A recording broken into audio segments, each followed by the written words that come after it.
Hey everyone, I'm watching this guy harvest this Cogon grass. Yeah. And you use it to tie the sweet potato leaves that you harvest. Right? Yeah. That's cool. Very natural. They're harvesting a bunch of sweet potato leaves. And they get this tall grass that's just growing kind of wild. And they can use it as lashings to bind up their harvest. And it's really cool. Very natural. Looks like a very strong grass.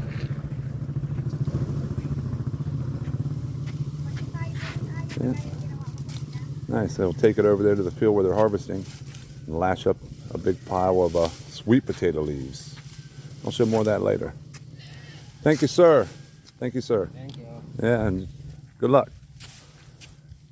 Typewriter 67, a little 1 minute short. Farm life in the Philippines. Take care, everyone. Bye-bye.